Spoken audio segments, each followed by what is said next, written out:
today's version of Black Pedersoli shooting, we're going to start at the very beginning, the roots of the hobby.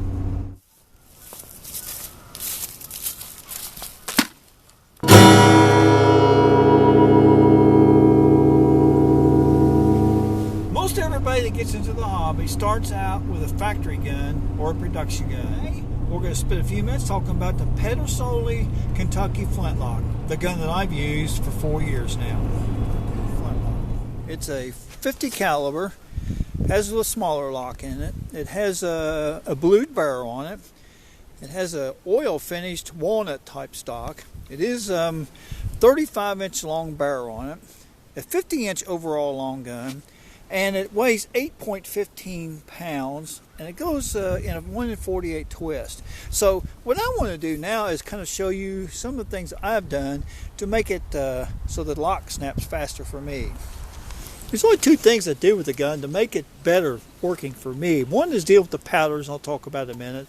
But number two is take a 16th-inch drill bit and drill it out the touch hole a little bit bigger than it was from the factory setting. Now there's two reasons why I do that. One is that it allows the flash of the pan fire to go into the barrel better and sets the charge off quicker. And number two, when I do dry ball the gun, which I do occasionally, it allows me to pour the powder in there a little quicker, shove it into the hole, and just shoot the ball out.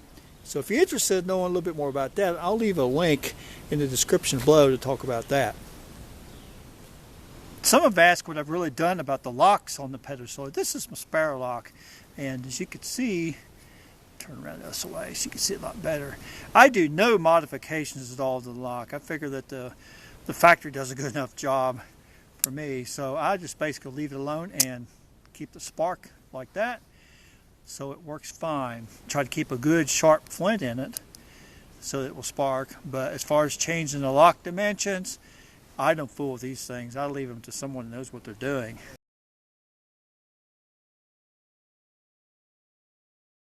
If you could picture like grains of sand on the beach, that's about how thick that is.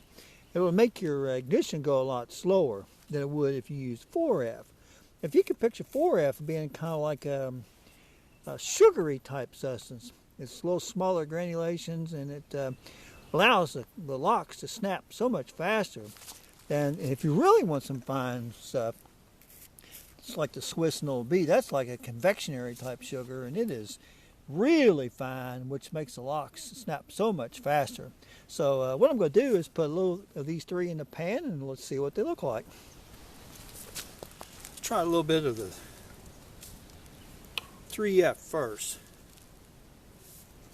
See how that works. It's a 3F powder. See if I can get my bunny down there with it.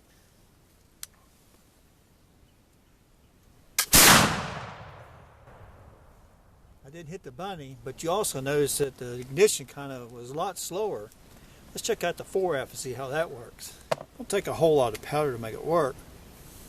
Just a little bit in the pan. That's all it's going to take, because it's a finer powder. Let's see how it works on the old bunny, if I can even hit it, how fast it snaps.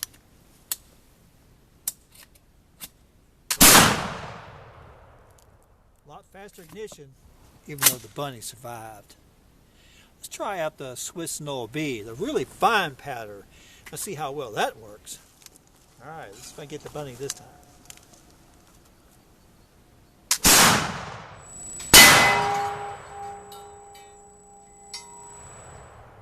Got that rascal. And it even went off quicker. That's why I like the Swiss Null B. Fast. Ooh, smoking fast. That's the two things I do to make my Pedersoli work a lot faster than it did at the factory. One is I use a drill bit to punch out the touch hole a little bit. And number two, I use fine powder, like the Swiss or the 4F. Thanks for watching, and we'll catch you next time.